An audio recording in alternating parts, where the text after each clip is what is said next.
தூங்குறதே கிடையாது. நைட்டில் சாப்பிடவும் மாட்டார், எங்ககிட்டயே பேச இல்லை, அப்படியே விட்டுட்டாரு. அப்புறம் ஆனோடனே அப்பாவுக்கு தான் ஃபோன் பண்ணி சொன்னேன். அப்பா சொன்னார், ஒன்றும் இல்லைம்மா சரியா போயிடும், டயாலிசிஸ் ஆனால் பண்ணணும். என்ன பண்ணுறது, தூங்க வச்சு டயாலிசிஸ் பண்ணாங்க. 2 நாள் பண்ண முடியல, விட்டுட்டோம். அப்புறம் பண்ணியே ஆகணும். அப்போ டயாலிசிஸ் பண்ண பிறகு என்ன பண்ணேன், நான் உடனே எல்லா டாக்டரையும் பார்த்துக்கினே, இந்த சைக்காட்டிஸ்ட் டாக்டர்லேருந்து எல்லா டாக்டரையும் இமீடியட்டாக நரம்பு எல்லா டாக்டரையும்.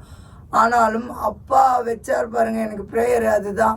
அதுவும் இல்லாத அப்பா எங்களுக்கு ஒரு மந்திரம் 3 பேரோட இதுவும் கேட்டு மந்திரம் ஒன்று சொல்லி கொடுத்தாரு. அந்த மந்திரத்தை டெய்லி படிக்க படிக்க படிக்க அவ்வளோ பெரிய அற்புதம் பாபா பண்ணுறாரு பாருங்க. இன்றைக்கி இதை பாருங்க, நல்லா இருக்கார். அவர் கார் ஓட்டவே கூடாதுன்னு இருந்தவங்க இப்போ கார் நல்லா ஓட்டுறாரு, வேலைக்கு போகிறாரு, பழையபடி தனியாக வேலைக்கு போகிறாரு. ஏன்னா அவர் கூட வந்து ஜனவரி 27 அப்புறம் நானும் குழந்தை கூடவே போயிட்டு இருந்தோம். இப்போ நாங்கள் போகிறதில்ல, தைரியமாக அவரே போகிறாரு கார் ஓட்டிங்கன்னு. டயாலிசிஸ் நாளில் மாத்திரம்தான் நானும் பாப்பாவும் போவோம். மற்ற நாளெல்லாம் அவர் தனியாகவே ஆஃபீஸ் போகிறாரு, ஒர்க் பண்ணுறாரு, நல்லா இருக்கார். அந்த மந்திரம் ஆனால் சொல்லிக்கிட்டே இருக்கார். அது அப்பா கொடுத்த மந்திரம் எங்களுக்கு உண்மையாகவே அற்புதம். ஒன்றுமே இல்லை. நேற்று எனக்கு இவரை நினச்சி தூங்க மாட்டேன் நைட்டில். நேற்று அப்பாகிட்ட பேசணுன்னு அந்த மந்திரத்தை சொல்லிக்கிட்டே இருங்கம்மா, நீங்களாக தூங்கிடுவீங்கன்னாரு. உடனே அந்த மந்திரத்தை சொல்லிக்கிட்டே இருந்தால் நான் எப்படி தூங்கினேன்னே எனக்கு தெரியாது. காலையில் விழித்து பார்க்குறேன் 5 மணி. எப்படி தூங்கினேன் நான் அப்படின்னு காலையில் எழுந்து சொல்கிறேன். என்னால் முடியல. அப்பாக்கிட்டேயும் காலையில் ஃபோன் பண்ணி சொன்னேன். ஏன்னா இன்றைக்கி எங்கள் வெட்டிங் டே, அதனால் அப்பா கிட்ட ஆசீர்வாதம் வாங்கணும்னு இன்றைக்கி வந்தோம் நாங்கள். ஏன்னா எனக்கு அப்பா அம்மா தான் இது எனக்கு. அதனால தான் சாய்ராம். வாழ்த்துக்கள். நல்ல உங்களுடைய திருமண நாள் அன்னைக்கு வந்திருக்கிறீங்க. நீங்கள் நல்ல ஆரோக்கியமாக, ஐஸ்வர்யமாக, அன்பாக, உயர்வாக, மகிழ்ச்சியாக, பாதுகாப்பாக இருக்கணும். நீங்கள் இப்போ இவ்வளோ நேரம் பார்த்துக்கிட்டு இருந்தீங்க 2 பேரும் பேசுனத. இப்போ வந்து ஒரு குட்டி புலி இருக்குதுங்க. இவங்க வந்து ஒரு அற்புதம். என்னென்னா எனக்கு ரொம்ப பிடிக்கும் இவங்கள. ஏன் அப்படின்னா அந்த தைரியம் வந்து எது இருந்தாலும் இல்லைனாலும் தைரியலட்சுமி இருந்தால் எல்லா லட்சுமியும் தானாக வந்துடும்னு சொல்லிட்டு நான் அடிக்கடி சொல்வேன். துணிவே துணை, சாய் துணைன்னு ஒன்று இருக்குது, அந்த மாதிரி கடவுள் துணைன்னு ஒன்று இருக்குது. ஸோ துணிவு இருந்தால், கடவுள் துணை இருந்தால் தான் துணிவும் கூட வரும் தானாகவே. அந்த மாதிரி இந்த பிள்ளைக்கு அவ்வளோ துணிவு இருக்குது, அவ்வளோ தைரியம் இருக்குது. எதை வச்சு சொல்கிறேன் அப்படின்னா, ஐயாவுக்கு ஒரு அலுவலகத்தில் ஒரு நெருடல், ஏதோ பிரச்சனை இருக்குது. அந்த பிரச்சனையை தீர்க்கணும். அதுக்கு பல முறை பல வழியில் பல அதிகாரிகள், மேலதிகாரிகள், அமைச்சர்கள் எல்லாரையும் பார்த்துட்டு அது தீர்க்க முடியாத ஒரு பிரச்சனையாக இருக்குது. அது மன உளைச்சலாக இருக்குது, வேலையே போய்டுற மாதிரி இருக்குது, சம்பளம் வரல, பல மாதங்களாக சம்பளம் வரல. அந்த மாதிரி ஒரு அரசு அதிகாரிக்கு பல மாதமாக இந்த மாதிரி நோய் இருக்குது, செலவு இருக்குது, தொடர்ச்சியாக வந்துக்கிட்டு இருந்த சம்பளம் நின்று போச்சுன்னா எப்படி இருக்கும்?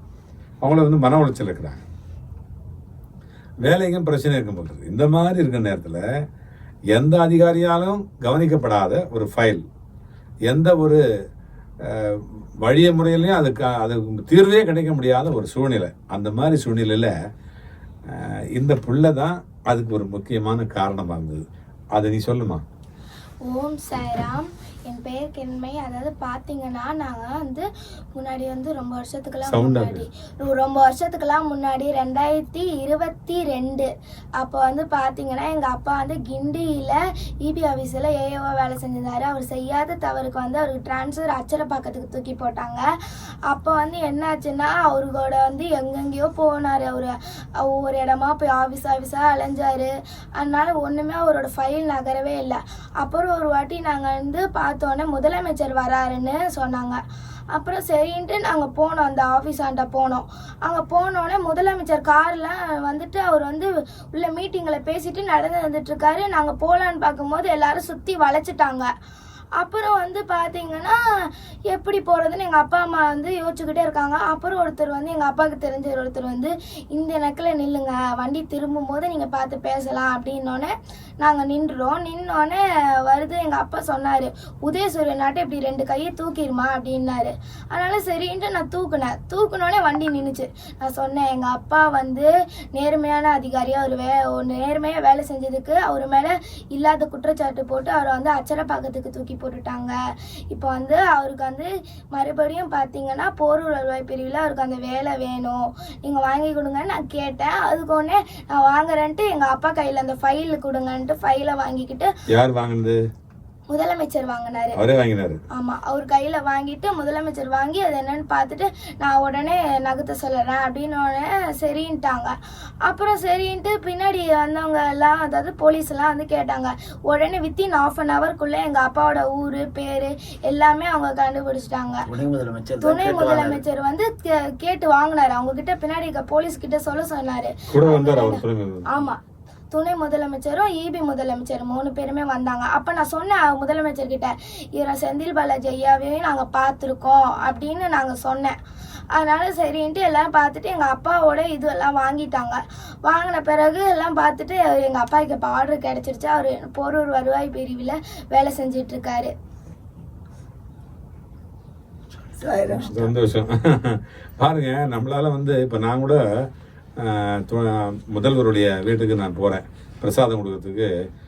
மாதத்துக்கு 2 தடவை போய் பிரசாதம் கொடுக்குற அம்மா முதல்வருடைய மனைவி துர்கா அம்மாட்ட கொடுத்துட்டு வர்றேன், திருமதி அம்மாட்ட. அப்போ நம்மளுக்கே கொஞ்சம் அச்சம் இருக்கும். நிறைய பேர் அதிகாரிகள் வர்றாங்க, அவங்கள்ட்ட பேசுகிறதுக்கு அந்தளவுக்கு வந்து இது இருக்காது. இருந்தாலும் வந்து ஒரு பெரிய ஒரு ராணி இல்லையா, அவங்க ராஜா மாதிரி தானே. அது இவங்க இருந்தாலும் இன்னைக்கு இருக்கிறாங்க, எனக்கும் இருக்கிறோம், அவங்கள நம்ம வாழ்த்துறோம். ஏன்னா அவங்க பாபாவுடைய அவ்வளோ நம்பிக்கையான ஒரு அந்த துர்கா அம்மாவுக்கு பாபா மேலே அவ்வளோ நம்பிக்கை. அதுக்கு நம்ம வந்து மரியாதை செலுத்தணும்.